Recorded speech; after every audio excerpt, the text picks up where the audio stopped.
Todo mundo ouvindo bem? Pronto, muito bem. Vamos lá. Então tá, pessoal, sem mais delongas, vamos dar início ao nosso evento. Bem atrasado, eu já peço desculpa, houve alguns imprevistos, é normal que aconteça, mas eu me desculpo aqui com vocês. Ossos do ofício, né? Tive que sair do trabalho direto para cá, tive que pegar uns colegas, enfim, confusão. Mas estamos aqui. Ortega y Gasset, filósofo espanhol, ele dizia que a vida é feita de circunstâncias. Então, você na vida está meio que jogado como numa peça de teatro. Essa é uma analogia que ele usa. Você está jogado como numa peça de teatro que você não sai das falas, você não ensaiou, você não sabe o roteiro e você vai ter que improvisar. É basicamente isso que a gente fez hoje, né? Todos nós estamos aí presos às nossas circunstâncias. Só que curioso, porque o tema que nos levou a organizar essa conferência é justamente o superar essas circunstâncias, as quais todos nós estamos rodeados todos os dias. Algumas delas parecem insuperáveis, algumas delas parecem nos oprimir de tal forma, o peso do universo, o peso da vida, da realidade, parece nos oprimir de tal forma que parece que não há escapatória, não há como fugir. Alguns até caem naquilo que nós podemos chamar de existencialismo.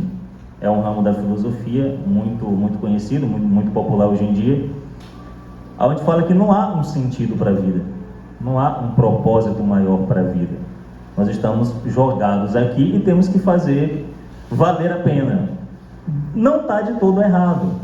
O Ortega y Gasset, filósofo que eu citei há pouco, ele lembra muito filósofos existencialistas, só que com uma diferença. Para ele há um propósito, há algo que a gente se agarra para que a gente não perca essa noção de que estamos caminhando para algum lugar. Enfim, eu falava que é curioso porque o Ortega é o filósofo das circunstâncias. E o autor que nós vamos falar aqui hoje fala justamente sobre superar essas circunstâncias, que é o Viktor Frankl. E aí o meu amigo Campos vai falar um pouco sobre a obra, introduzir a obra, e a gente vai ficar nesse bate e volta. Ele comenta um pouco, eu comento um pouco. Lembrando que nós não vamos aqui apresentar algo técnico. Para quem não sabe, o Viktor Frankl, ele foi um psiquiatra. Ele tem uma teoria da psiquiatria, influenciou diversos psiquiatras e psicólogos ao longo da história moderna. Então nós não vamos nos ater a isso, pelo amor de Deus. Então, que é a logoterapia, a teoria que ele criou lá no campo de concentração, a teoria da sua vida. Nós não vamos nos ater a isso. Então, se alguém aqui estuda psicologia, conhece profundamente os termos técnicos da obra do Viktor Frankl, fique à vontade para apontar erros nas nossas falas e para nos informar a fundo sobre esses aspectos mais técnicos da obra.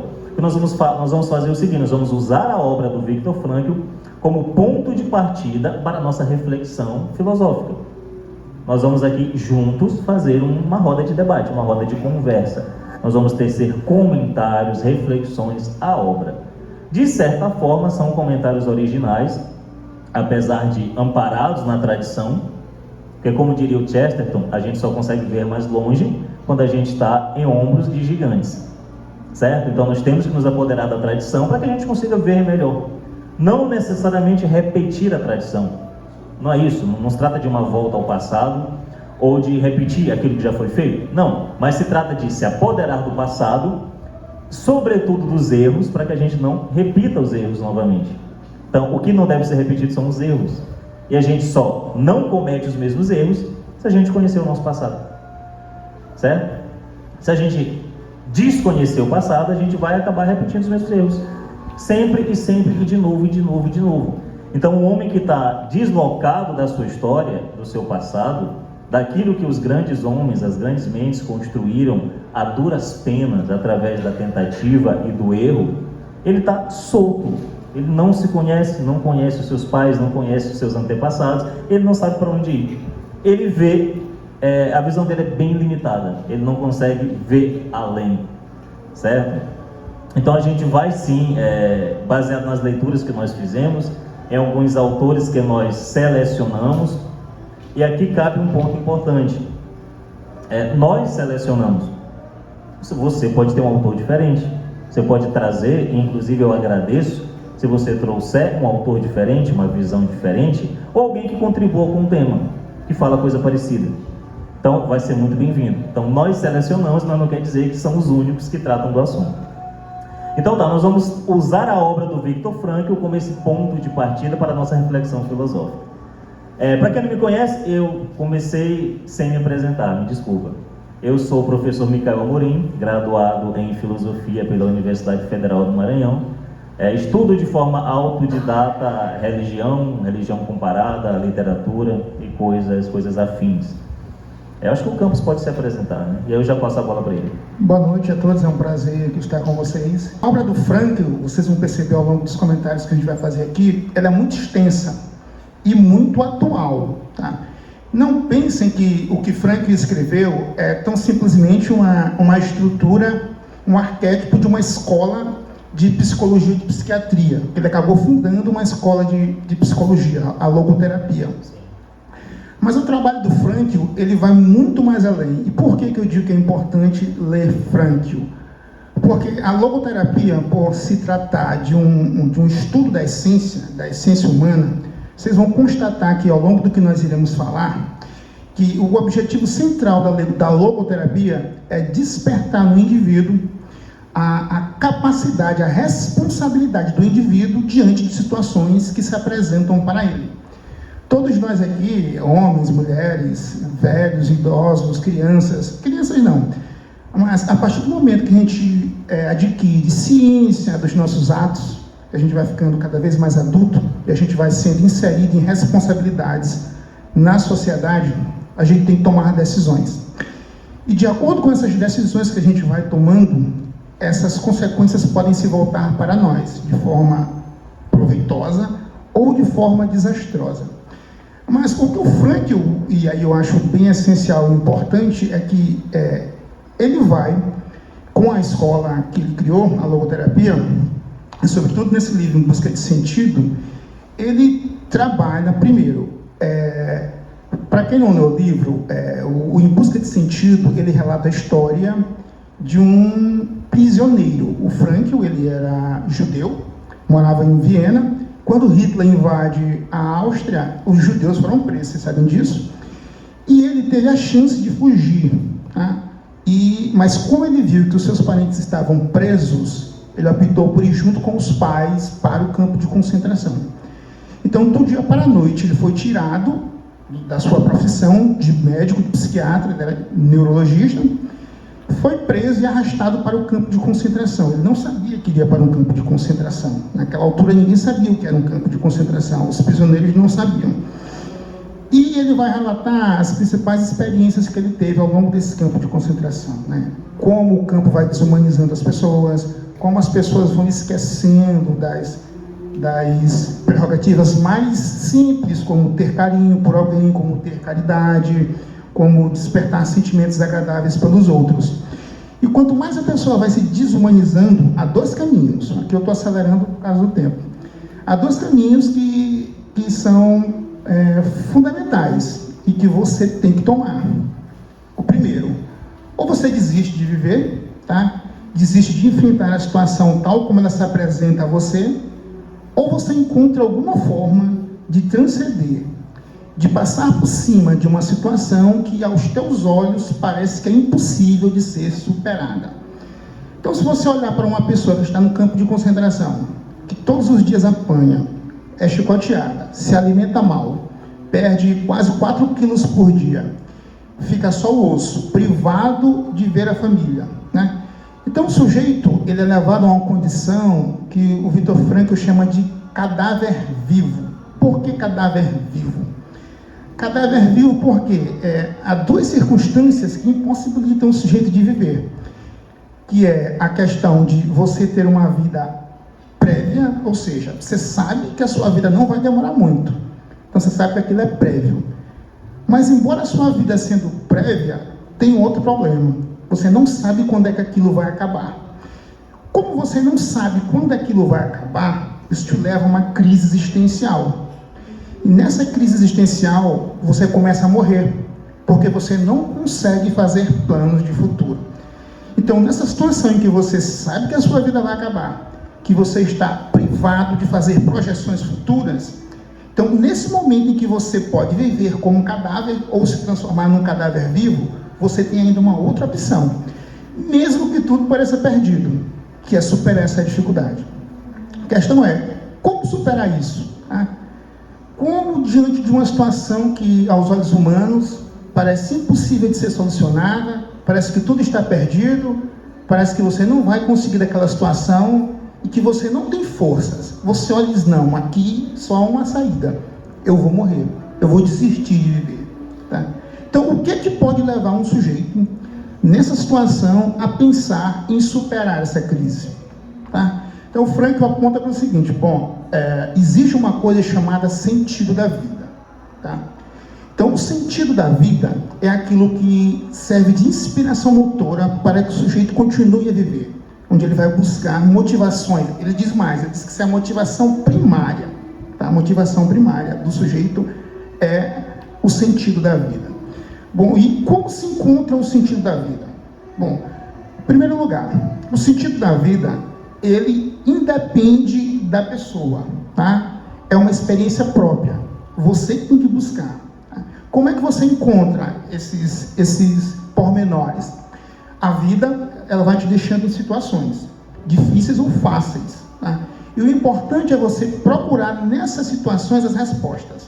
Como ele diz, o que importa não é como eu estou vivendo, né? Mas que respostas eu tiro da situação. Ou seja, o que eu aprendi? Tá? O que aquilo me ensinou? Tá? Como eu posso encontrar resposta diante dessa situação? Tá? E cada situação tem um apontamento, uma reflexão, uma direção e um ensinamento. A questão é, como eu consigo encontrar essas respostas? Como eu consigo encontrar o sentido daquilo que eu estou vivendo? Como eu consigo encontrar o sentido no sofrimento? Tá? Então, tudo aquilo que acontece na minha vida tem um sentido.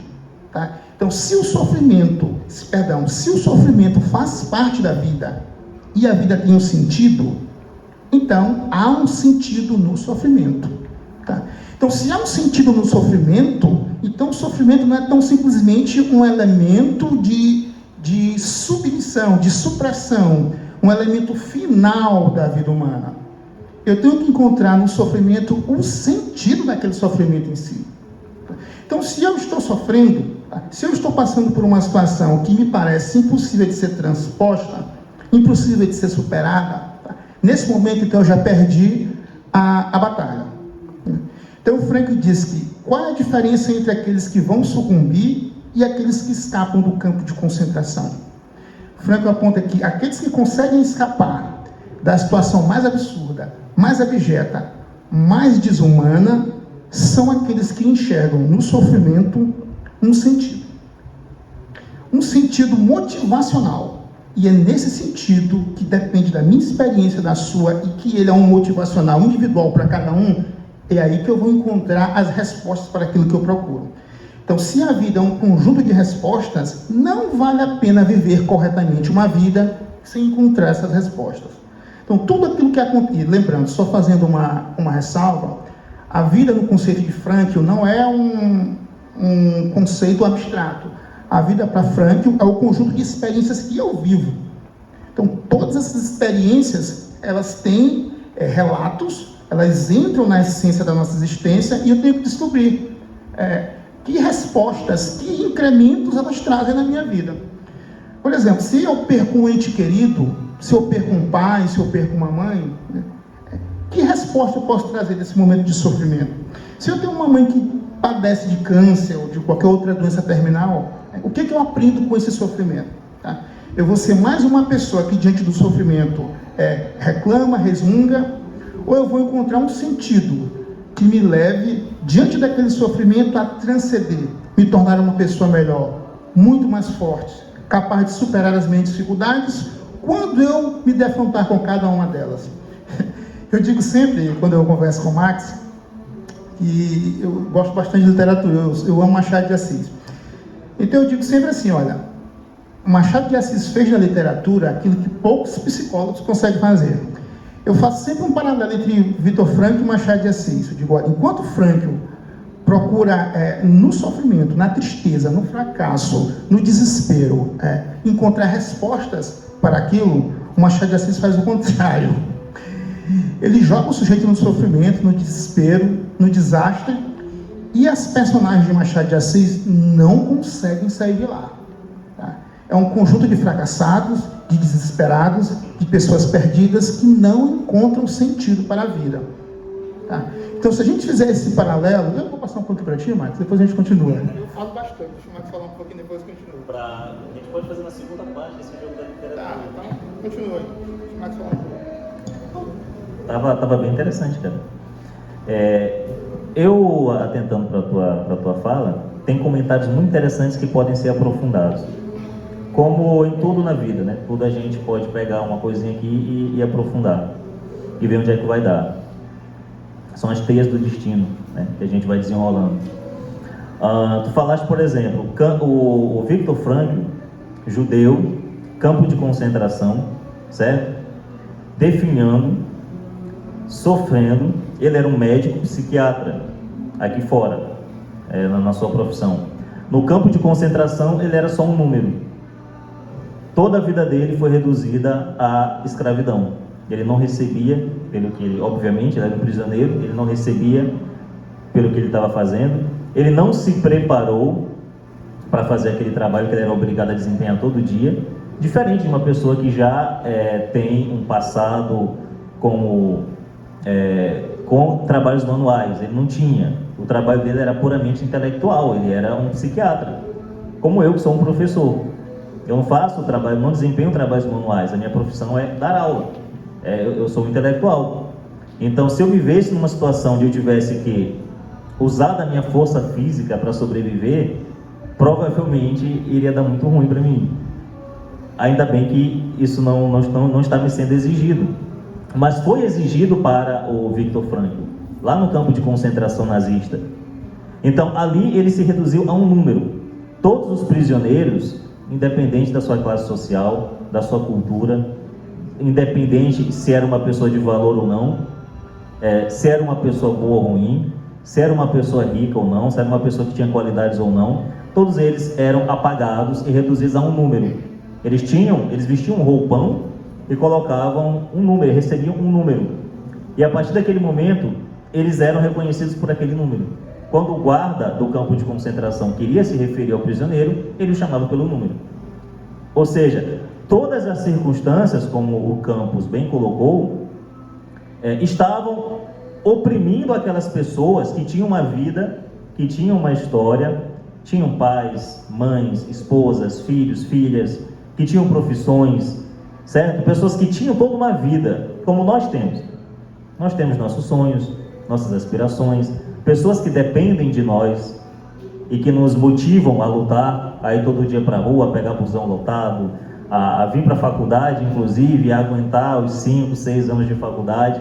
Nós temos um propósito, nós temos um motivo. Eu acredito que todo mundo já pensou em desistir em algum momento do seu curso. Mas quando você lembra desse propósito, desse motivo, você fala, não, eu vou aguentar por causa disso. Porque eu quero alcançar essa meta aqui. E isso me dá força para continuar. Então, trocando em miúdos, claro que não é a mesma coisa, é disso que o Frankl está falando. Lá no campo de concentração, todas as pessoas com seus sonhos, suas ideias, seus propósitos, suas metas eram reduzidas a nada. Você é um escravo. Você vai apanhar, vai ficar calado, vai fazer o que eu mando. Você não é mais uma pessoa, você é um número. Você é reduzido a pior do que um animal.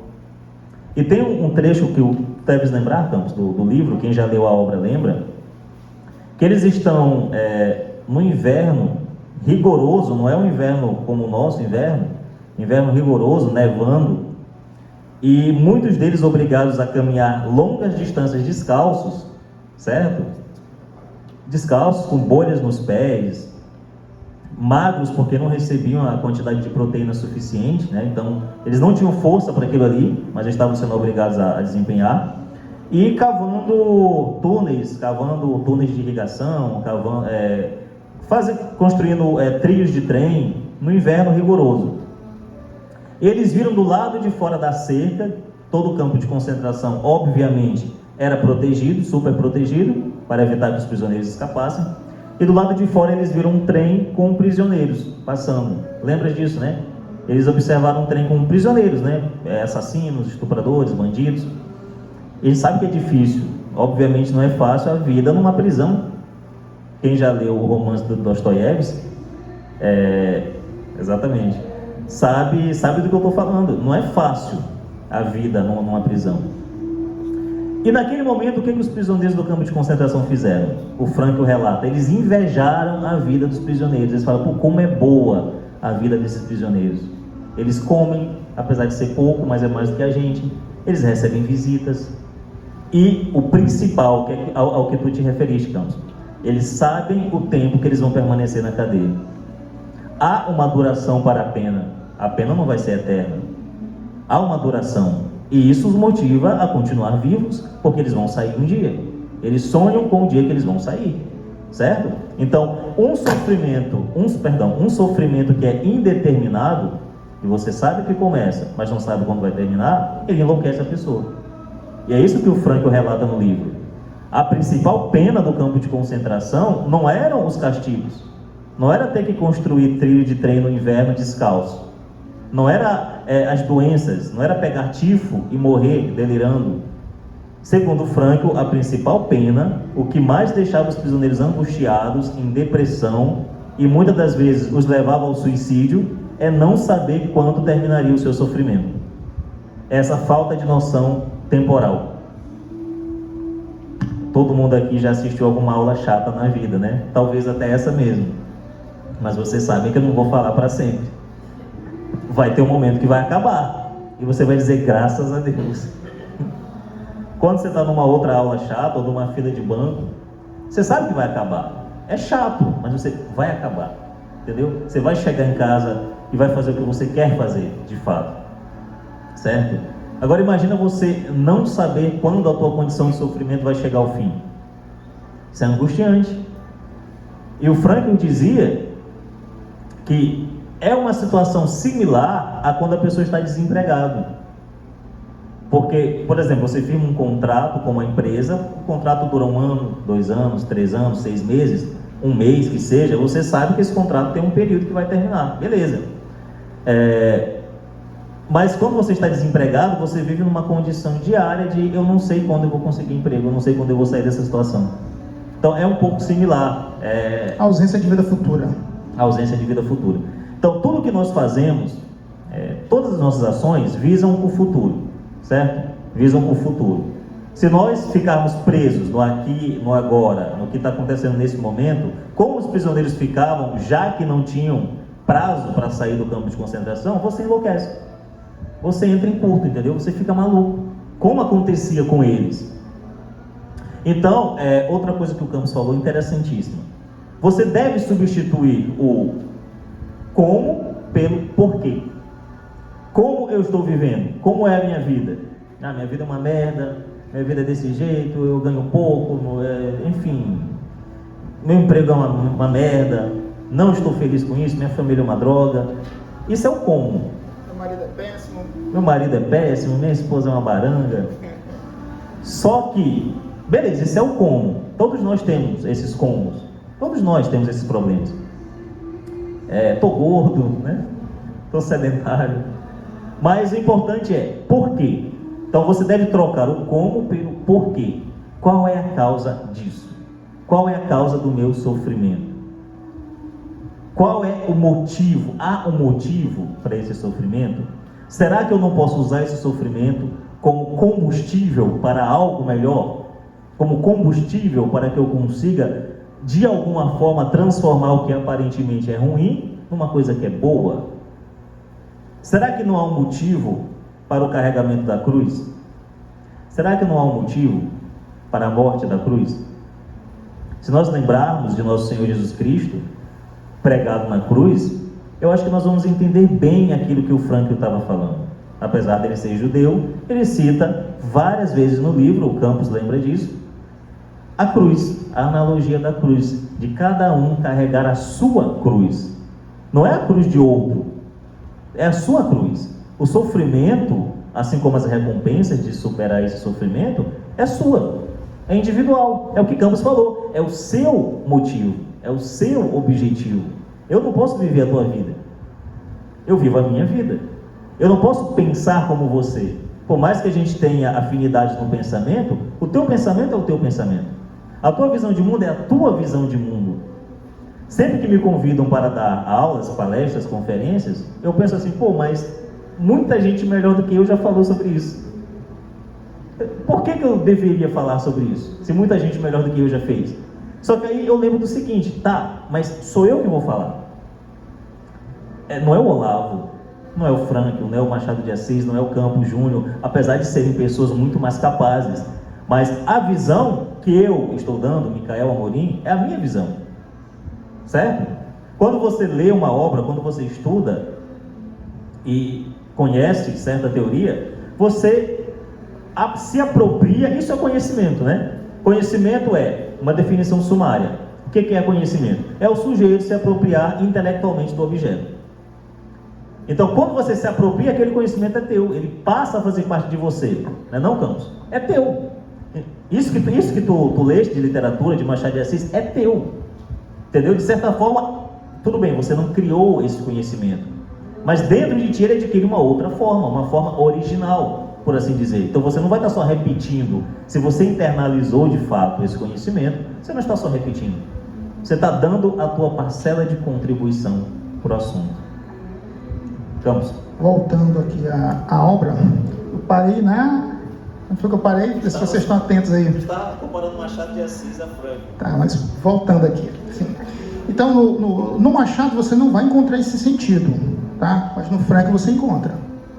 O Frankl deixa claro que toda a experiência, todo o trabalho de campo de concentração, toda a observação que ele fez foi para ajudar as pessoas, foi para mostrar como elas podem sair de situações que aparentemente parece que tudo está perdido.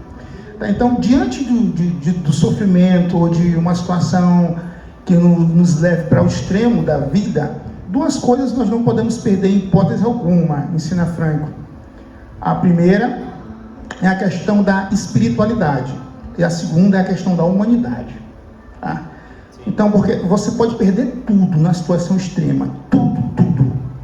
Mas jamais você pode perder a tua liberdade espiritual. O que nós entendemos por liberdade espiritual, que o Frankl ensina? A liberdade espiritual é a possibilidade de você ter a condição, tá, de, através de um impulso de inteligência, se colocar numa situação muito acima daquela que você está vivendo. Ele inclusive dizia que isso era um truque para superar o campo de concentração. Quando ele estava numa situação de tristeza, ele se imaginava passeando com a esposa, nos campos, sabe, fazendo piquenique. Ou seja, mesmo naquela situação extrema de desespero, ele tinha o que ele chama de faculdade ou liberdade espiritual de não aceitar aquela situação. Ou seja, o corpo dele estava preso, mas a alma não estava. Então, através da liberdade de pensar, da liberdade espiritual, de ser livre espiritualmente, você tem de usar essa liberdade para transcender, passar por cima daquela situação. Como é que ele diz? Analisar a situação por cima. É que os romanos chamavam de... O ditado romano, Max, era corromper et corrompe século vocabito. Corromper e ser corrompido é o que chamamos de século. Então você tem que estar acima do século. Então, Frankl, olha, você tem que dar um jeito de liberar a tua mente, descarregar as tuas emoções e transcender, ficar acima e olhar a situação de cima. Porque muitas vezes, por mais que a situação seja difícil, você tem alguns instrumentos para lidar com ela. Uma delas é essa: usar a tua liberdade espiritual para se imaginar fora daquela situação. Outra, usar o humor. Mesmo nas situações mais difíceis da tua vida, e deles, isso fica bem interessante, essa parte. Eles conversavam lá nos campos de concentração, eles conseguiam encontrar humor no desespero, na tristeza, faziam piadas. Poxa, tem pouca comida, eles riam. Então, ao invés de reclamar, eles riam. Ao invés de resmungar, esses foram os que conseguiram sobreviver. Porque há um termo que eu me esqueci, o livro é todo cheio de termos técnicos. Mas ele dizia o seguinte: quando ele entrou no campo de concentração, a primeira coisa que veio na cabeça dele foi não desistir. Lembra disso? Ele faz um pacto. Isso que tu falaste do humor, né? É a capacidade de rir dos seus problemas. Sim. Mas não é tão simplesmente rir. É rir, tipo assim, isso é pequeno, posso ser maior que isso. Isso é minúsculo, tá? Não é isso que vai acabar com a minha vida. Entendeu? Eu vou rir disso no sentido de menosprezar. Ou seja, há algo maior que isso e eu vou buscá-lo. Entendeu? Não é tão simples. Se você resmunga demais, se você se coloca numa condição de tristeza, a tendência é você Tu acha que os seus problemas são sempre maiores que você, né? Sim. Pois é, então, e é uma lição que a gente aprende nesse livro. Como é que o sujeito, numa situação dessa, extrema, pobreza extrema, violência extrema, desumanidade extrema, doença, piolho, cheio de prestes a perder o pé, congelado, e eles riam. Tem pouca comida, eles riam. Sabe? Esses foram os que conseguiram escapar. Tem uma piada que o Frank relata no livro, que tem um dos carinhas lá, que ele acaba sendo um capataz, um dos judeus, né? Esses eram os piores, que eram os próprios judeus que eram escolhidos, né, para serem os guardas do pilotão. E quando eles tinham a chance, eles humilhavam mesmo, porque eles recebiam mais comida, eles recebiam um pouquinho de dignidade a mais que os outros, eles alopravam. E aí um deles estava lá, um desses guardas aí, que é judeus, que se tornaram guardas, oprimindo seus compatriotas, por causa de uma qualidadezinha de vida melhor no campo. Aí eles fazem a seguinte piada: imagine só, e pensar que ele era só um banqueiro. Ironizando a situação do capataz. Ou seja, ele era um banqueiro e agora ele está todo cheio de si porque se tornou um guardinha de campo de concentração. Aí, a outra situação que o Frank chama a atenção, para que nós nunca nos esqueçamos, é a questão da não se deixar desumanizar. Então, de novo, independentemente do problema que você esteja passando, tá? Você jamais pode se desumanizar. Tá? Não perca as tuas características de ser humano, a caridade, a paciência, a serenidade, não importa o que aconteça. Tá? Pode estar o pau quebrando lá fora, você vai sempre se manter sereno, tá? Sempre humano. Tá? Aqueles que sucumbem são os que perdem a liberdade espiritual e os que perdem a humanidade. Tá? Então, esses que descem ao ponto de perder a humanidade são os primeiros que começam a se suicidar. Aí eu voltando à questão, quando ele entrou no campo, ele fez uma promessa de não perder. Perder significa... Ele usa um termo para suicídio, eu me esqueci o termo que ele usa lá. Lá no campo havia vários termos, né? Tipo assim, muçulmano. O que é muçulmano? Muçulmano para eles era a pessoa que estava a ponto de morrer. Chamava de muçulmano. Enfim, havia vários termos. E ele usa esse termo, que é cometer suicídio. Por quê? Porque lá havia várias cercas com alto grau de voltagem. Então era muito fácil cometer suicídio. Era só o sujeito chegar e triscar. E os suicídios eram cometidos aos montes, tá? Aos montes mesmo. Então, tinha um problema, é que havia um sujeito que quando estava fraco, não conseguia mais trabalhar, ou doente, era uma lei lá no campo de concentração, né? Não ficar doente, tá? Porque os doentes eram logo levados para o campo de cremação. Como é que eles ou cremação? Como é que funcionava? Separavam, colocavam numa fila, eles não sabiam que iam para lá. Aí, achavam que iam para o banheiro, eles davam sabão, toalha, o sujeito entrava lá, saía um gás, né? Ziclone B, ou então era queimado vivo. Tá? Aí um dia ele chegou e tinha acabado de chegar no campo, ele perguntou: para onde foi meu amigo? Ele chama meu amigo P, ele não dá o nome. Aí o rapaz disse assim: olha para aquela fumaça, o teu amigo está ali. Aí ele disse: olha, se tu quiseres continuar vivo, nunca demonstre fraqueza. Então o sujeito com os pés congelados não podia mancar. Se você percebesse que você estava mancando, você demonstrava que não tinha mais condição de trabalhar. Então você tinha que se eliminar. Então você nunca demonstre fraqueza. Segundo, nunca demonstre velhice. O que eles faziam? Todo dia de manhã tinham que fazer a barba. Até com caco de vidro, não sei, tá? E quando que acontecia? O caco de vidro, tinha uns que se aproveitavam disso. Então o sujeito tinha que trocar a comida por um caco de vidro, sabe? Aí ela troca para poder se barbear, para não parecer velho, desleixado, senão você poderia ser queimado ou morrer na câmara de gás. Então, e a lição que a gente vai pegando é essa. Poxa, mas como é que um homem passa por todas essas situações, tá, desesperadoras, tá, doenças, fome, perdeu a família, e ele sai de lá muito maior do que ele entrou? O que a gente vê no brasileiro em regra, mas isso é tudo de Machado, é que o mínimo problema que o brasileiro passa, ele se torna pior. Então a vida do brasileiro é uma sucessão de fracassos. A vida do brasileiro é uma sucessão de reclamações, é uma sucessão de perdas, é uma sucessão de desumanidade, é uma sucessão de erros. Ele vai errando, todo tempo pior, e não aprende nunca. Então, quando o correto seria, diante do fracasso, diante do medo, sabe, diante do terror, diante das situações mais escabrosas que se nos apresentam, o correto seria a gente sair maior, sempre maior. A estrutura da literatura, quando a gente pega as grandes literaturas, todos os grandes escritores, pega Dostoiévski, Tolstói, pega R. Paz, por exemplo, de Tolstói, que é um clássico. Você tem a história de um rapaz, Pierre ou Pedro, que era rico, tinha tudo, sabe? De repente casou com uma mulher que não prestava para nada, como sempre, as mulheres arrebentam com a vida dos homens. Casou com uma mulher, e aí a mulher acabou com praticamente tudo que ele tinha, sabe? Separou dele, levou as maiores propriedades que ele tinha, e aí acabou que ele quase acaba com a vida dele por causa dessa mulher, porque ele pôs na cabeça dele que aquela mulher era o sentido da vida. E aí quando ele se separa, acaba com tudo, entra na bebedice, jogatina, quase acaba com tudo que ele tem. A vida para ele perdeu tanto sentido que ele teve que ir para a guerra, nas guerras napoleônicas, teve que ir para a guerra. E na guerra ele teve uma experiência, porque ele quase morre na guerra. Uma bomba explodiu perto dele, e aí ele quase morre. Ele olhou para trás e: eu sempre tive tudo. Fui um aristocrata, frequentei os melhores lugares, tive as melhores mulheres, tive dinheiro, fazendas. Qual o sentido da minha vida aqui? Nenhum. Então naquele momento, a vida dele não valia nada. Então ele repensou e viu que tudo que ele viveu foi uma vida de fracasso, uma vida sem sentido. Ele não fez nada de útil a vida inteira.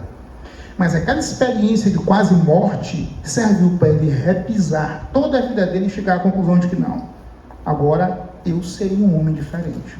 Então, diante da situação extrema de morte, que ele quase perde a vida, ele saiu de lá maior. Vocês entenderam? Ele usou aquela experiência de quase morte para sair e se tornar uma pessoa muito maior do que ele entrou. Ele cresceu e transcendeu. É essa a experiência que a gente tem que tirar do campo de concentração do Frankl, e essa é a experiência que a gente tem que tirar dos nossos campos de concentração diários. Todos nós, todos os dias, temos campos de concentração. Como é que a gente sai deles? A gente sai melhor, a gente sai pior? A gente aprende alguma coisa?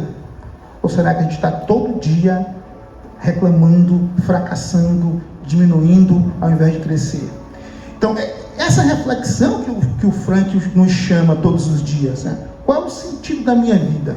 O que eu aprendo com as minhas ações, com as minhas experiências? Né? Para que isso me serviu? Qual resposta eu tirei disso? Tá? Eu vou ficar a vida inteira sendo a mesma pessoa ruim, chata, reclamona, sucumbindo, tá? Qualquer probleminha, eu estouro em cima da minha mãe, eu estouro em cima do meu marido, tá? Não tá legal, o ônibus está lotado, eu escolhendo todo mundo. Ou eu vou usar todos os meus problemas, todas as minhas situações, todos os meus campos de concentração e encontrar um sentido. Qual o sentido de eu passar por esse sofrimento? Se eu buscar o sentido do sofrimento, eu vou crescer, eu vou me tornar mais forte. Se eu continuar reclamando, eu vou ladeira abaixo, sucumbindo e me tornando cada vez pior. Que é o que acontece em regra com o brasileiro. Toda vez que o brasileiro passa por uma frustração, ao invés de usar aquilo para aprender, Max, ele sai pior. Pega um exemplo básico, todo mundo já passou por isso. Tem exemplo de adolescente. Ela está ali namorando o garotinho, apaixonada, o cara vai trair ela com outro. Qual a primeira reação da menina? Eu era besta demais, menino. Nunca mais vou ser besta de novo. Tu vai ver, o próximo que eu tiver agora vai cantar na minha mão. Não é assim que você age? Deveria ser o contrário. Não é porque ele me machucou que eu vou ser a pior pessoa do mundo. Não. O próximo namorado que eu tiver, eu vou ser melhor ainda. Vou me esforçar para ser. E todo dia eu vou tentar ser melhor na minha vida. Então, essas lições que a gente vai aprendendo com o Franco. Então, o Franco poderia sair de lá a pior pessoa do mundo.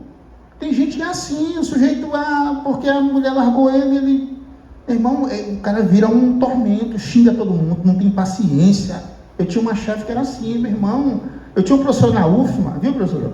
Eu tinha um professor na UFMA, eu sou formado em Física e Direito. Primeiro eu fiz Física, depois eu fiz Direito.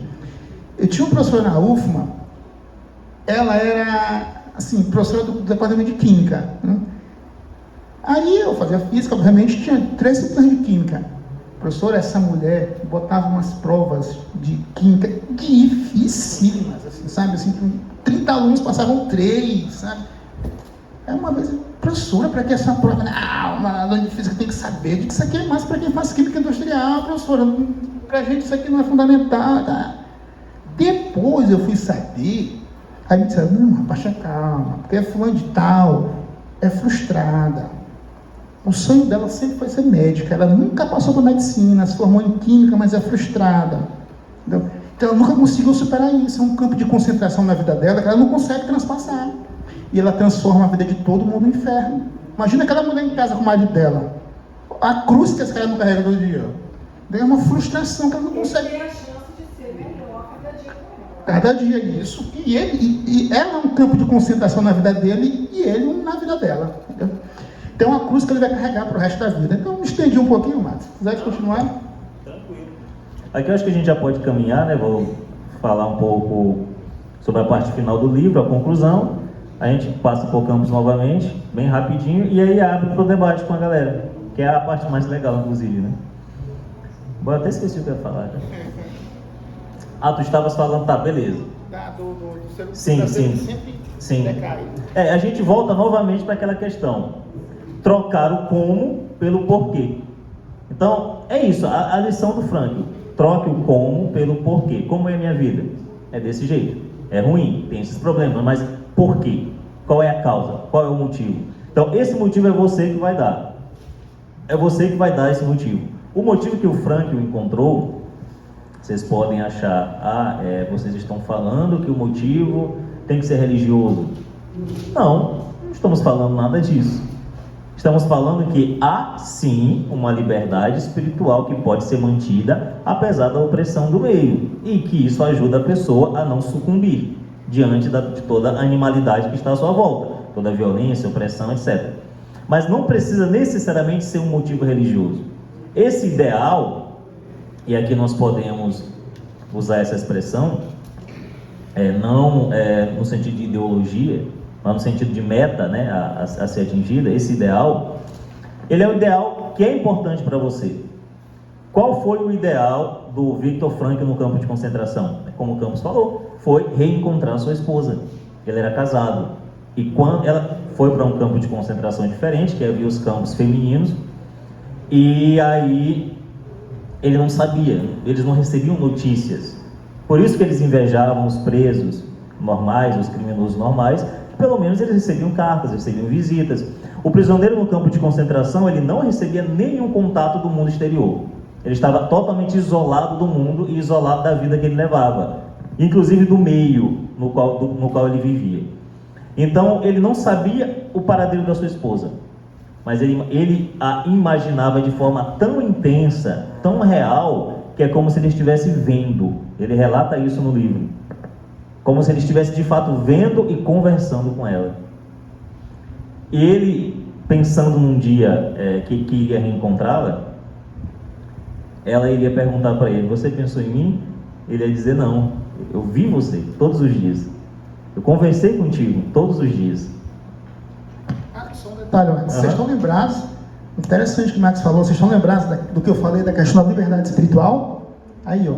Então ele relata isso, que ele não pensava na esposa, tá? Ele usava o imaginário e ele via, ela estava presente.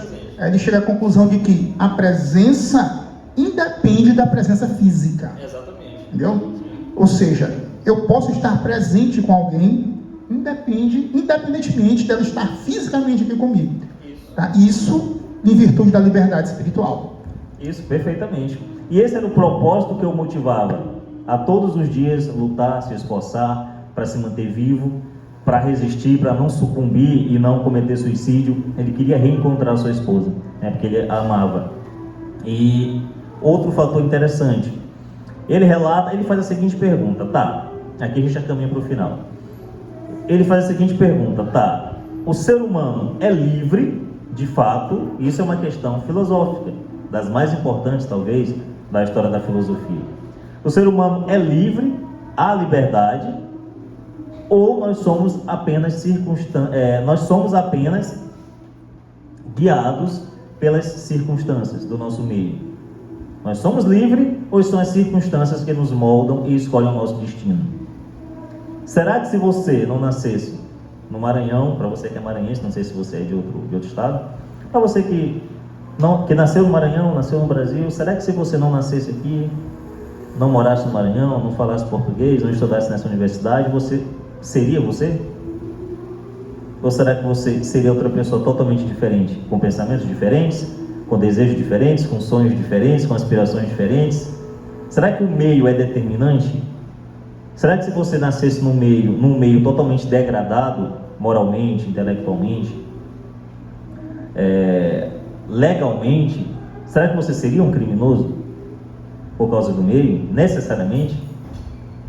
Será que se você nascesse e crescesse num meio onde as pessoas são moralmente superiores, você seria necessariamente uma pessoa boa? Então há esse questionamento que o Frankl faz no livro, e ele responde não com teoria, ele faz questão de ressaltar isso, ele observa. Ele passou 3 anos no campo de concentração, e durante esses 3 anos, boa parte do tempo, ele passou cuidando de outros prisioneiros. Porque como ele era médico psiquiatra, eles o designaram para a ala que cuidava dos doentes. Ele não era um médico comum, né, clínico geral, não, mas era médico, então vai tu mesmo, entendeu? Era médico, vai tu mesmo. E ele ficou uma boa parte do tempo cuidando dos doentes, cuidando dos pacientes. E em um determinado momento, ele planeja fugir do campo de concentração com um dos seus amigos lá do campo. Lembra disso, né, Campos? Eles planejam tudo, já está tudo certo, o horário, é um horário bom para fugir, eles conseguem 2 mochilas, conseguem 2 pedacinhos de pão para levar para a viagem, que é longa.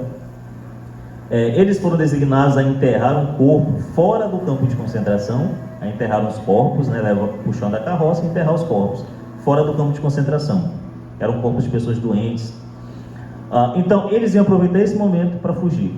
Estava tudo planejado. O amigo o convenceu e ele concordou. Só que no último momento, ele foi dar uma última olhadinha no barracão dos doentes, das pessoas que ele cuidava lá no campo de concentração. E um dos doentes, um dos seus pacientes, percebeu que ele estava diferente e começou a chorar na frente dele. Ele não precisou dizer nada. Ele começou a chorar e falou: você vai fugir, né? Você vai embora, né? E ele não conseguiu responder.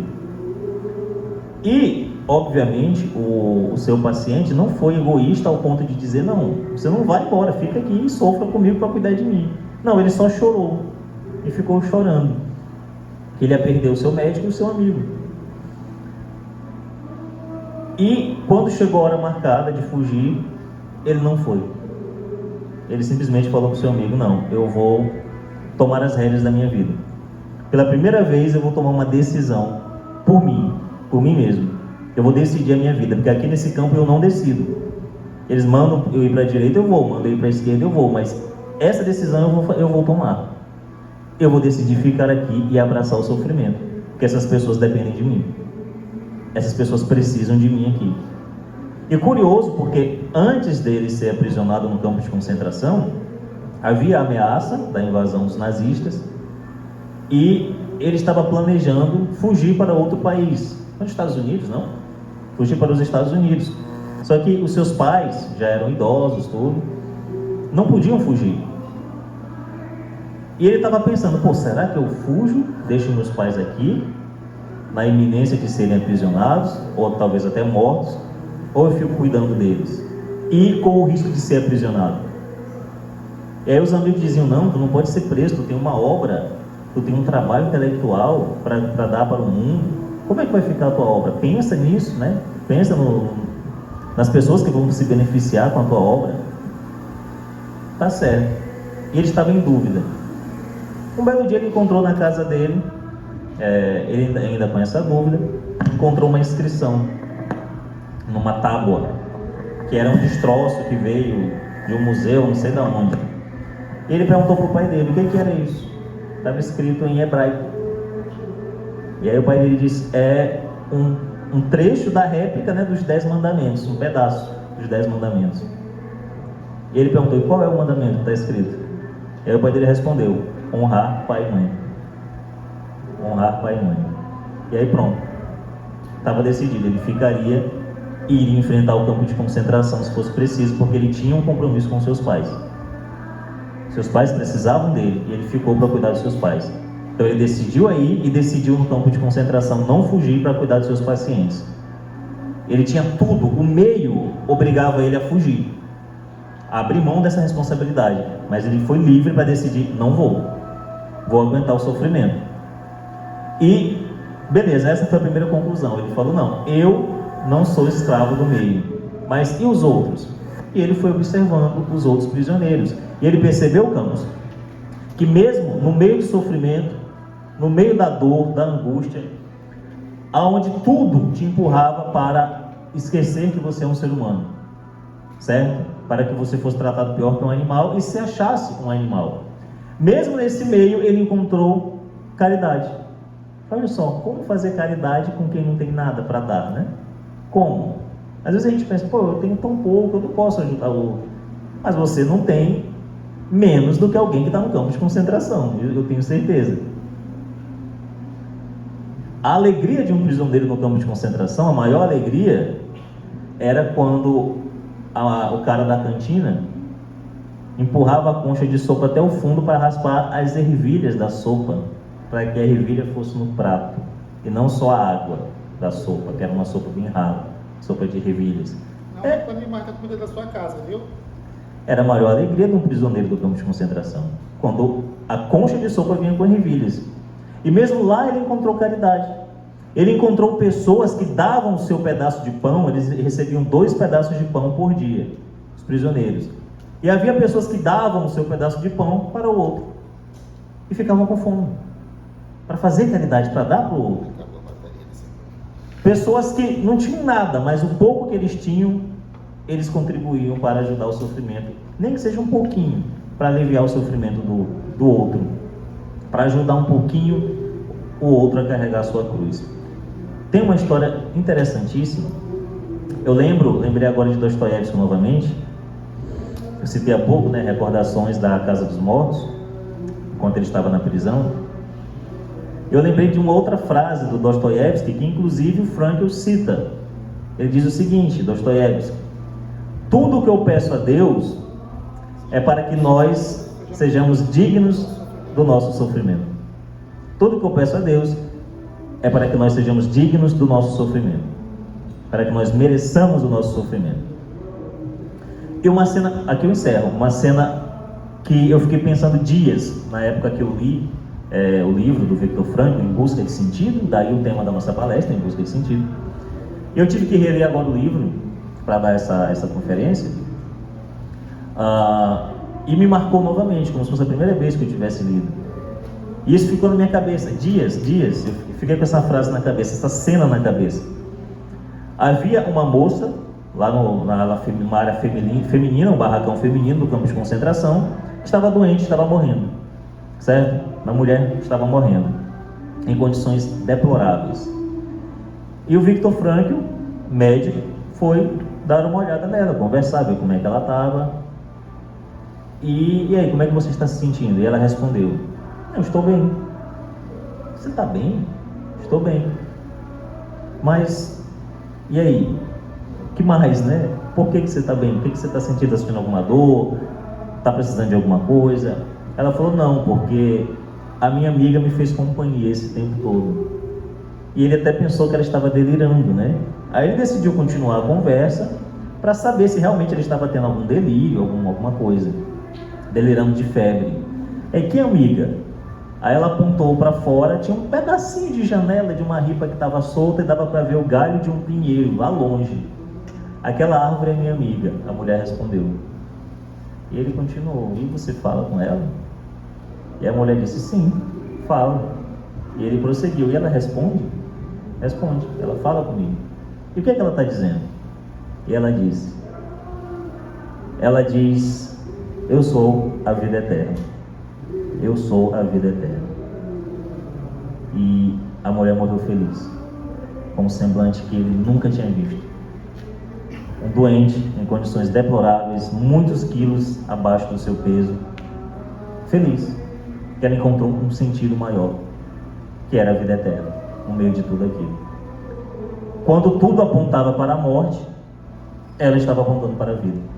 Interiormente, ela estava mais viva do que quem estava fora do campo de concentração. Ela encontrou um sentido. Então, quer falar mais alguma coisa? Não, acho que você encerrou muito bem. Aqui nós encerramos. Quero, em primeiro lugar, agradecer. Acho que o tempo já vai longe e a gente pode abrir aí para uma pequena sessão de perguntas. E tem um livro aqui para sortear no final. Aí...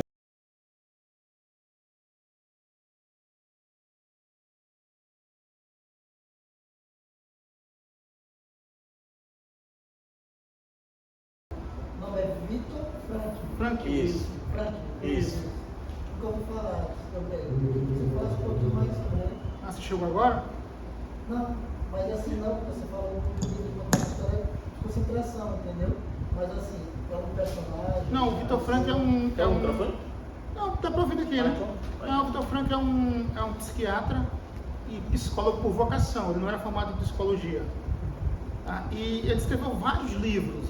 Ele desenvolveu uma escola de psicologia uma técnica de psicologia chamada logoterapia, que tem o objetivo de fazer com que o ser humano tenha a perspectiva de tornar-se capaz de perceber a responsabilidade dele perante as ações que ele realiza na sociedade.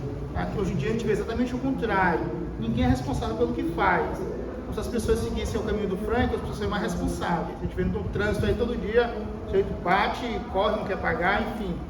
Então, ele escreveu vários livros e ele era um judeu, neurocientista que foi preso durante a invasão de Hitler à Áustria. Ele era judeu, você sabe que os judeus foram presos e levados, a grande maioria, para o campo de concentração. E ele foi, junto com a família, para o campo de concentração. E no campo de concentração, esse é apenas um dos livros que ele toma como experiência e escreve. Há outros. Há um livro muito bom dele também chamado A Presença Ignorada de Deus. Ele vai analisar um outro aspecto, que é como é possível que em situações bem difíceis, agora a gente viu o seguinte, que em situações difíceis, alguns conseguiam sair mais fortes, outros mais fracos. Aí ele vai dizer como é que em situações difíceis, extremas, em que o sujeito está prestes a perder tudo, como foi o caso da senhorita que o Max citou, ele consegue desenvolver uma religiosidade, ao passo que o sujeito tem tudo na vida, está bem, está com emprego e tem uma vida religiosa no sentido de buscar a transcendência, zero. Tá? Então ele chega à conclusão de que existe o que ele chama de religiosidade inconsciente, que ela se aflora nessas situações extremas. Por exemplo, quando você está doente, é normal que o ateu, naquele momento, ele busque algo que vá além daquela vida material. É normal que ele se converta. Em regra, a gente vê isso direto. O sujeito está no leito de morte, acontece que ele acaba se convertendo.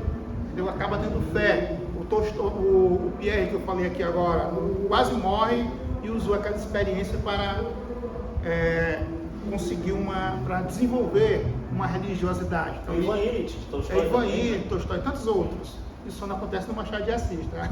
Machado de Assis não. Mas enfim, tô brincando. Mas enfim, foi um grande escritor, Vitor Frank, desenvolveu uma escola de psicologia chamada Logoterapia, escreveu vários livros, conhecidíssimo no mundo inteiro. foi professor de Harvard, Columbia, deu conferências no mundo todo, inclusive deu conferência no Brasil aqui nos anos 80, tá? É muito conhecido. Discípulo do Adler, né?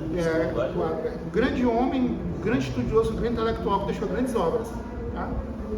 É isso. Eu não sei se vocês vão conseguir me responder, mas uma das coisas que eu achei interessante que vocês falaram. Eu tô vendo, Pode falar, tô ouvindo. Não, tô ouvindo. Então, um dos motivos que fez com que Franklin se mantesse em si foi a busca de rever a mulher dele. Mas e aí? Deu bom ou não deu bom? Ele conseguiu? Não, parece que ela morreu, mas. Não conseguiu. Parece que ela morreu, não, ela morreu. Mas veja, isso é importante, interessante a tua colocação, pelo seguinte ponto. Você não tem que buscar o sentido da vida em virtude do resultado. Ou seja, não é aquilo que eu quero, mas sim o que eu aprendo com o que eu estou vivendo. Entendeu? Essas são as respostas que eu tenho que tirar. Pode ser que não saiba bem, como o caso da prisioneira que o Marcos falou aqui. Ela estava lá, quase morta, no desespero, eu poderia reclamar. Entendeu? Eu não aguento mais isso aqui, camada de ladrão. Não, ela estava serena, sabe? Serena, olhou para a árvore, foi o que ela viu na árvore, a eternidade. Entendeu? Então, o sentido da vida é você encontrar essas respostas, entendeu? Que fazem com que você transcenda, que você avance, ao invés de você retroceder. Tá? Não é necessariamente o resultado. Tá? Se você busca o resultado, você pode se frustrar. Porque o resultado pode não vir. Então, por exemplo, se o sujeito pensa, ai meu Deus, tomara que eu saia desse campo que você vai amanhã, tomara que eu saia amanhã, ele não sai, ele acaba enlouquecendo. Então não é o resultado que vai determinar o sentido, entendeu? É o que eu aprendo com aquilo que eu estou passando. Eu sempre buscar força, aprender e sair maior e me fortalecer. Entendeu? Se eu consigo isso, eu consigo superar as barreiras. Agora, se eu espero o resultado e o resultado não vem, eu vou me frustrando cada vez mais. Eu posso cair em depressão e aí o negócio complica. Entendeu?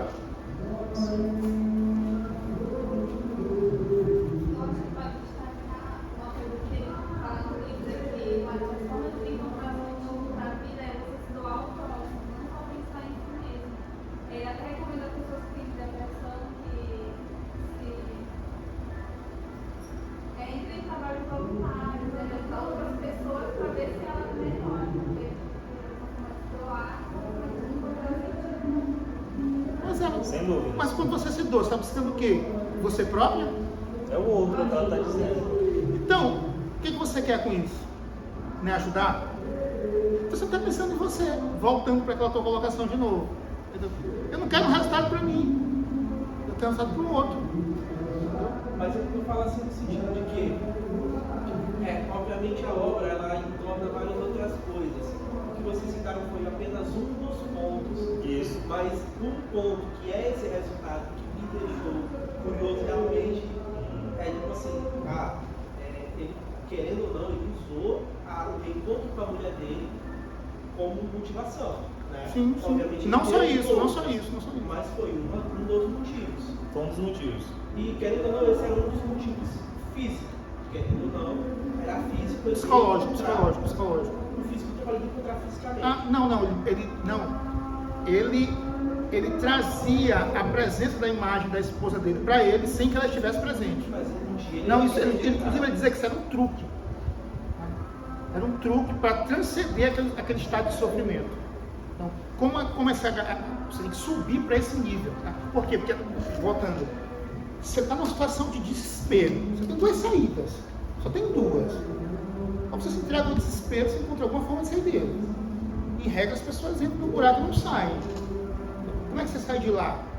Tentando compreender o que está acontecendo com você. Não é buscando resultados. Qual o sentido de eu estar aqui? Esse sofrimento serve para quê? Para me transformar num derrotado ou para me transformar num mais forte, mais capaz?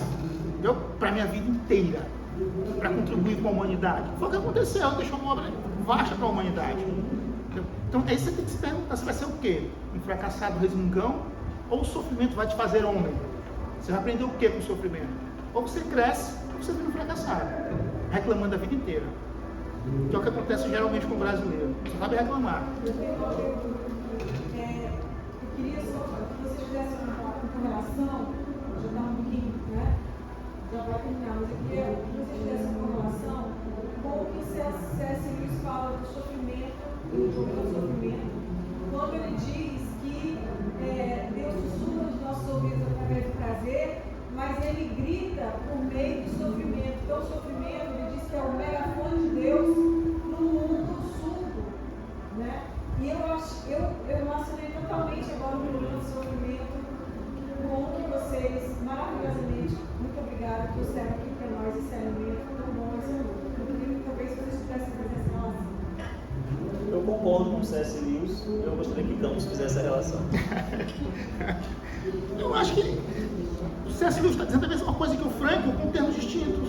Eu acho que é a mesma coisa. E se a gente olhar na prática, todos os grandes homens passaram por sofrimentos. A diferença entre o fracassado e o homem de sucesso é que o fracassado sucumbe.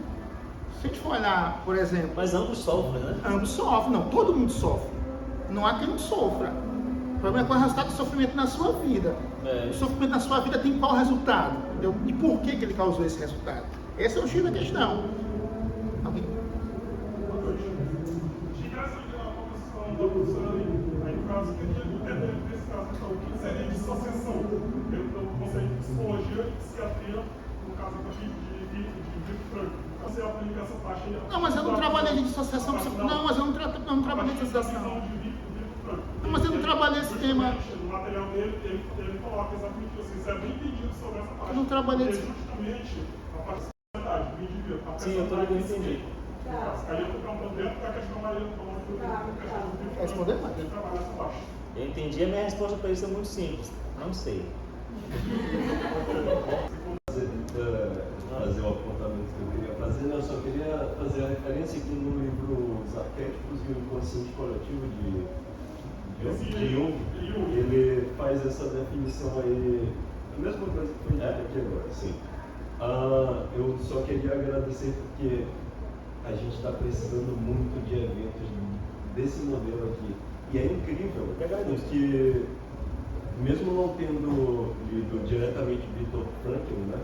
Eu só vi a referência dele numa das aulas lá do professor Olavo de Carvalho, mas é interessante como, mesmo estudando em diversos autores diferentes, a gente vê uma abordagem semelhante, inclusive no filósofo lá dos anos 260 a.C., que não está dele para não ter preto aqui, o método de fuga, de se livrar do sofrimento é o mesmo. Epicuro, que é se entregar às imaginações de possibilidades agradáveis e assim se livrar das dores da vida. Eu acho que os históricos também se Os históricos também, Eles são bem próximos. eles também entram um pouco nessa seara. Sim. Os históricos Eu acho, gente, que o conhecimento, se a gente limita exclusivamente ao ficar no nosso programa de aula, a gente limita, né? Então, a gente pode ligar a literatura, a educação, a alfabetização, a educação, a todo esse debate que a gente está fazendo aqui. Por isso que eu achei interessante fazer e vamos ter mais 2 debates. Porque o terceiro e último debate vai ser durante a aula do pessoal da linguística aplicada. Vamos falar de educação cristã. Não vai ser com o Max, vai ser com outra pessoa, mas vamos falar porque temos escolas aqui, tem Marista, tem Santa Teresa, são escolas católicas, as evangélicas, tem adventistas, tem batistas, é uma realidade, a gente não fala disso dentro de pedagogia. Vamos ampliar os nossos horizontes, isso é o meu objetivo, né? E aí, eu queria muito que a gente continuasse fazendo esse evento. E só para concluir, obrigado, professora.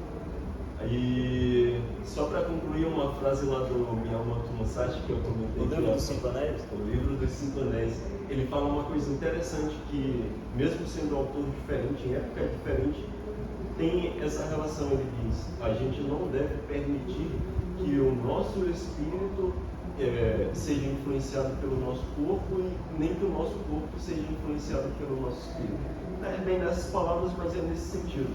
Que é o caso lá dessa senhora que foi citada aí, que mesmo num estado físico deplorável, o espírito dela tinha alcançado essa iluminação.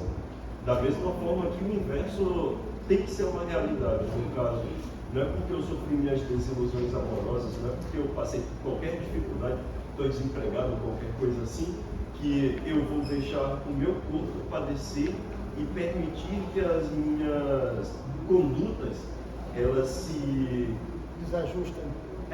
sigam por um caminho que não devo, só porque eu estou achando que o meu estado está ruim. Não, eu sempre tenho que buscar. Ou às vezes está ruim mesmo. Não, tá, mas eu tenho que buscar sempre esse equilíbrio, manter as coisas equilibradas. Não foi ver uma pergunta, mas. Não, muito obrigado pelas Vida reta, justa e moderada, segundo Sócrates. Essa é a vida feliz. E se a gente pensar, tu falaste, né, que os históricos falavam, não, você está sendo históricos, tu falaste do Epicuro, e a gente pode pensar em Sócrates, entendeu? Então esses grandes sábios, eles sempre buscam essa conciliação, né, porque a verdade, ela é a verdade, dependendo de onde ela esteja sendo dita. A verdade é a verdade. E aí Sócrates faz o quê? Sócrates, eu até esqueci de citar aqui, mas ainda bem que tu falaste em filosofia, Sócrates, ele é um exemplo claro de uma pessoa que manteve a sua liberdade interior intacta, tal como fala o Viktor Frankl. Sócrates foi o quê? Condenado à morte pela democracia ateniense, certo? Num julgamento fajuto, lembra muito o Brasil, inclusive, um julgamento fajuto, onde os juízes queriam matar Sócrates, porque sim, porque ele estava infernizando a vida das autoridades pensantes, establishment intelectual ateniense, político, estava muito incomodado com Sócrates porque ele estava demonstrando que eles não sabiam nada. Eles eram apenas a aparência, mas no fundo eles não eram nada. Sócrates saía perguntando para essas autoridades sobre esses questionamentos, sobre o que eles diziam saber. Chegava para um político, questionava sobre política, e ele não sabia nada sobre política.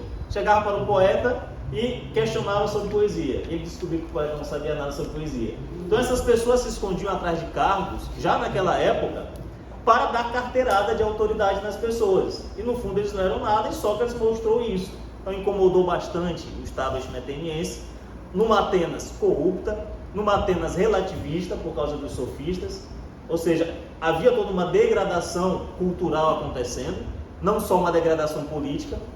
Então Atenas de Sócrates era mais ou menos como o Brasil de hoje. E Sócrates foi lá e escancarou, colocou o dedo na ferida e foi condenado à morte por isso. Para quem não conhece a história, um resumo é esse: foi condenado à morte por isso. E ele aceitou a morte como uma pessoa elevada. Ele falou: olha, vocês estão me matando, ruim para vocês. É vocês que estão perdendo com isso. Cometendo injustiça. Vocês estão cometendo uma injustiça. E aí surge aquela famosa frase de Platão: é melhor sofrer uma injustiça do que cometê-la. Certo? Então Sócrates, prestes a tomar o veneno, ele estava falando da vida eterna. Ele estava falando que ele ia encontrar. A morte pode ser duas coisas para Sócrates: ou não é nada, é um sono e vai ser uma maravilha. Imagina, você só ficar dormindo de boa, sem precisar acordar para pegar ônibus, para pagar boleto, né? A gente dorme, acorda, o boleto está lá, não desaparece.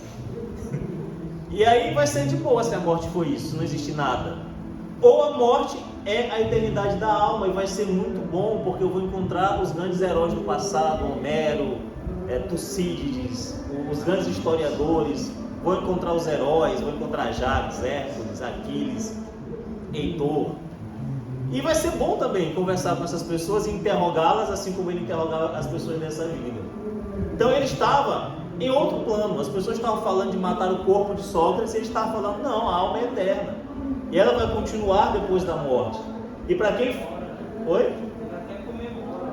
Exatamente. Pior para vocês. Eu estou indo para a vida. Vocês estão ficando na morte. Eu lembro de um paralelo. Toda vez que eu leio a Apologia de Sócrates, eu lembro de um paralelo com um trecho do Evangelho, onde Jesus diz assim: vem e segue-me. E aí o jovem fala: não, deixa eu enterrar o meu pai primeiro, aí eu vou e te sigo. E aí Jesus fala o quê? Deixem que os mortos enterrem os seus mortos. Deixem que os mortos enterrem os seus mortos. E você lê a Apologia de Sócrates, é isso. Há uma tradição católica que diz que Cristo, quando morreu, ele foi buscar as almas do purgatório, as almas que estavam em prisão, certo? E aí a tradição diz que foi buscar Adão e Eva. Eu acredito que foi buscar Platão e Aristóteles. E muitos outros. E muitos outros. Agora, se você vai para a esse conceito de alma, de ideia, porque isso aí, na verdade, Sócrates não trabalha com essa parte aí, na verdade. Qual parte? Exatamente como você estava falando, sobre a questão do conceitual, da eternidade. Trata. Leia o Fédon, Platão. Tá lá no Fédon. Platão é que trabalha com essa parte sobre a questão do mundo. Pera aí. Foi Platão que escreveu os ensinamentos de Sócrates. Por isso que entra a questão do mito da caverna. O mito da caverna ela trabalha exatamente com essa questão do mundo das ideias. Quem fala dessa parte aí, mas Sócrates, na verdade, ele não trabalha muito bem na parte Como da não? questão Sócrates, como não? por escrita de Platão. Porque Platão, na verdade, ele ia esse conceito totalmente, sabe? Claro. Não! Leia o Fédon. Não, leia o Fédon de Platão. Entra a questão mesmo, mas se realmente Sócrates foi a versão de Platão, ou na verdade Platão. Não, isso é outra história, Mas o que a gente sabe de Sócrates está escrito nos livros de Platão. Entendeu? Não estou falando nada de religião. Não estou falando nada de religião. É um conceito puramente filosófico. Sócrates acreditava na imortalidade da alma. Sócrates era pitagórico. Ele não era ateu. Ele não era ateu. Sócrates era ateu? Sócrates morreu dizendo: sacrifique um galo para o Deus. Ele morreu pedindo que os seus alunos sacrificassem para os deuses da cidade. Sócrates nunca era ateu. Essa era a acusação dos políticos de Atenas. Eles acusaram Sócrates de corromper a juventude e o mataram por isso.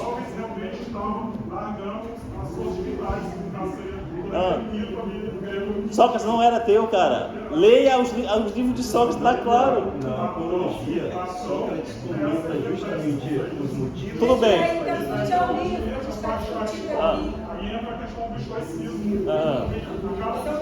Sócrates não era ateu, isso é falso. É falso. Sócrates não era ateu. Qualquer um que lê qualquer obra de Sócrates está claro. Ele não era ateu.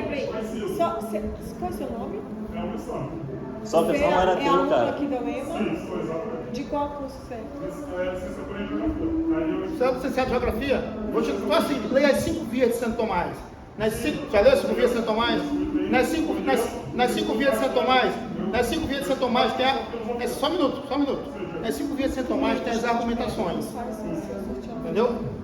Acerca das argumentações sobre a existência ou não de Deus. 2 dessas teses são de Sócrates. Como é que ele poderia ser ateu?